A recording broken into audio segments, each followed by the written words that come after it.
So, I'm currently home. Just got back from being in Pittsfield. I was going to go to the Sebastica Hospital in Pittsfield to have them look at my hand. So yesterday, not yesterday, was it yesterday? Yeah, yesterday. Um, I got a call from a realtor who wanted me to take some photos of a basement of a house. And I'm like, yeah, I can do that. I can try what I can do. I'm an amateur, so bear with me. I'm new at this. I'm not sure what kind of photos you're looking for or how you want them to be or whatever. So, anyway, so he calls me up, tells me this, gives me a price. Now, here's the thing, um, which is a different segment from what I want to say. Anyways, I got to try to stay on track. So I'm like, yeah, I can take photos of that. He gave me a price. He kind of said, he goes, what would you charge? I'm like, I'm not sure. I'm new at this, maybe whatever. So he's like, how about this offer? And I'll add to it. I'm like, okay, yeah, sure. That would be great. Awesome. So after shoveling my driveway out, I was able to get out, and so I went over, got my camera. I went over to the house. I knew right where it was. I knew what house he was talking about. I get there, and there's no place to park on the right side of the road. So I go up, turn around, and I come back down, heading towards town, and I pull over towards my right, and I get out, got my camera, started walking across the road, and of course, I get to the edge of the sidewalk. Okay, the sidewalk, there's a pile of snow on the edge. So I'm assuming my foot's going to go through this pile of snow and I'm going to get snow on my shoe or snow on my pants or whatever. I was wrong. So I took my left foot, put it up on the snowbank. My left foot slips, causing me to go face forward into the snow, dropping my camera and dropping my glasses. My glasses flew off.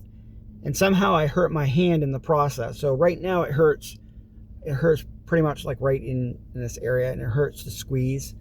So I wanted to go to the ER to get it looked at, but I really did not want to take the time to go to the ER and wait and wait and wait and wait and wait to be seen for just one simple little thing.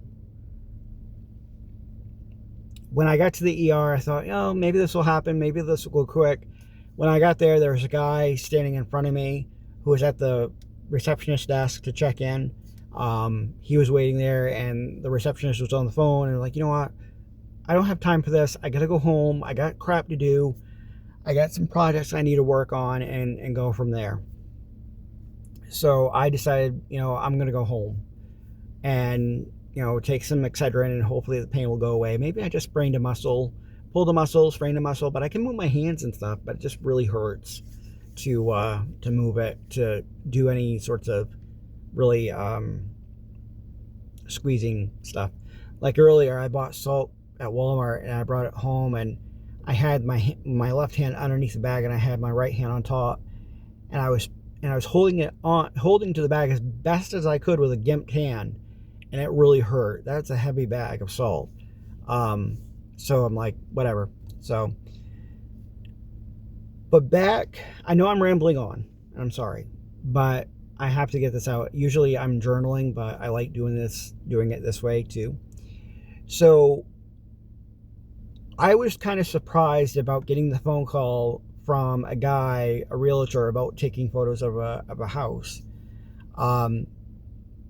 Back then, months ago, years ago, whatever, I thought that I could make it in photography, but the problem with me personally is that I want to be an on-the-road photographer. And what does that mean, being an on-the-road photographer? Well, what that means is taking some time to yourself, go somewhere where you have not been before in Maine, and get some shots.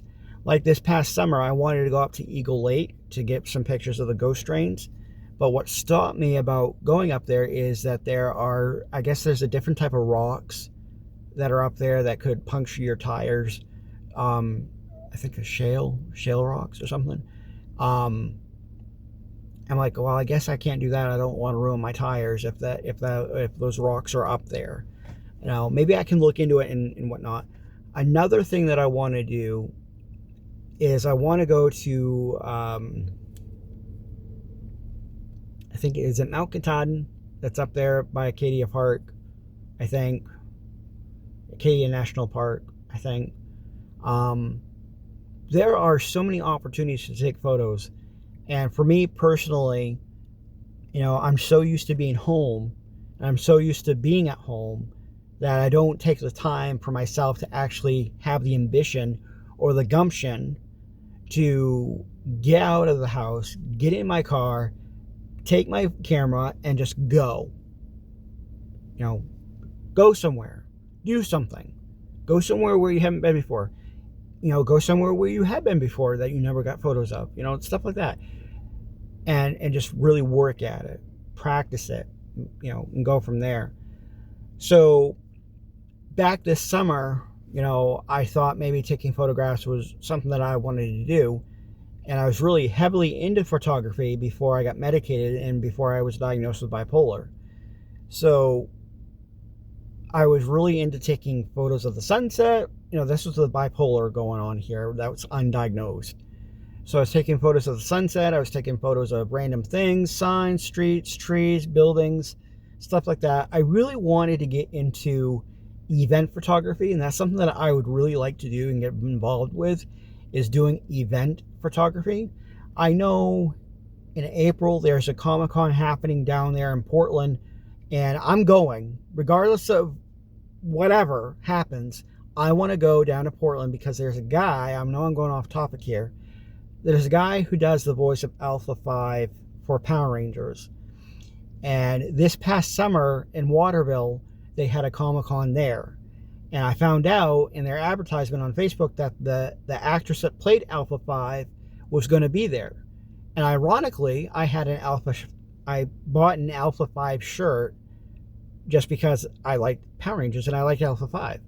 So I took the shirt and I had her sign it, and I was like, you know, it'd be really cool to get the voice actor to sign it too. And I find out that he's going to be in Portland. So I'm like, yes, I'm going to have this signed, and it's going to be worth something someday. So it's really cool. You know, I'm kind of a geek, kind of a nerd kind of thing, but I want to do event photography. I'm not sure where to go. Maybe I'll do some studying online, but again, before being diagnosed with bipolar and being diagnosed with PTSD and ADHD and all that other stuff, I was really heavily into photography. I wanted to do what I could to get as many photos as I could in the summertime. Wintertime is kind of rough because you know, a lot of places are closed, but there are opportunities to take photos of seasonal landscapes and seasonal houses or whatever you want to take a photo, whatever I want to take a photo of. So yeah. But now that I'm medicated, now that I was diagnosed, now that I have answers, now when everything makes sense, I kind of backed off on photography, and I realized that doing photography and getting the magnets and doing this and doing that and doing the videos and doing the projects that I was doing, a lot of that was mania in bipolar. A lot of it was just something that I thought that I needed to do. Hypomania is something that's very common with borderline personality disorder too, type 2 illness. There we go. And you got to be really, really careful when you're hypomania, when you're hypermanic, I guess you could say, because you do things without thinking. Sometimes you do things without taking the thought process of doing it. So before being medicated and diagnosed, I was very hypomanic. I had very little sleep. I can stay up and sleep and feel real well rested for 5 hours of sleep, maybe. I don't know. I was staying up late. I was doing all these projects. I was doing pen pal letters. I was doing collages. I was doing this. I was doing that. Doing this. I had all these projects I was doing. That's part of bipolar. You know, when you're bipolar, you have all these projects that you want to do. You get hyped on it, and then all of a sudden, come to realization that, you know, you then fall into a deep depression, and you realize that you have no energy, no gumption, no nothing about having to do your projects. You know, you just, you know. Also rock painting. I was really heavily into rock painting too, back before I was diagnosed. So I guess what I want to do is I got to go inside, got to check the food that I'm cooking in the slow cooker. I told some of my coworkers that I wanted to make mac and cheese and bring it in. But a lot of the recipes that I looked up online were recipes that they were recipes, but a lot of the websites that I went to are mostly articles and stories of their people's experience about making mac and cheese. I just want a simple recipe for mac and cheese for a slow cooker. You know, that's what I want to do. But instead, I decided while I was at Walmart, it's like, maybe I can do something else. So I decided to buy a bag of chicken wings and put some barbecue sauce in the crock pot with a little bit of brown sugar. Put all the chicken wings in the crock pot and let it cook overnight and simmer. So you're welcome. There's going to be carrots and celery, and there's going to be some blue cheese dressing, blue cheese, what it is, and there's going to be some ranch dressing too, if you guys want that, because I wanted to figure out what pairs really well with chicken wings, you know. So I hope you guys really like it. I'm not 100% sure how it's going to turn out. It's just something I just wanted to do, you know. Part of the reason why I'm doing this is because right now, currently, I am in a hypomanic state right now. So if you notice that while I'm talking very fast. That's part of being bipolar. When I'm at Walmart and I see things, I don't necessarily think about how much I'm spending. I just decide, oh, this is really cool, or this is cute, or this is neat. So I go and I buy it and look at the price. I'm like, oh, I can afford that, you know, or I really need this, you know, type of thing. But I enjoy being in that state of being hypomanic because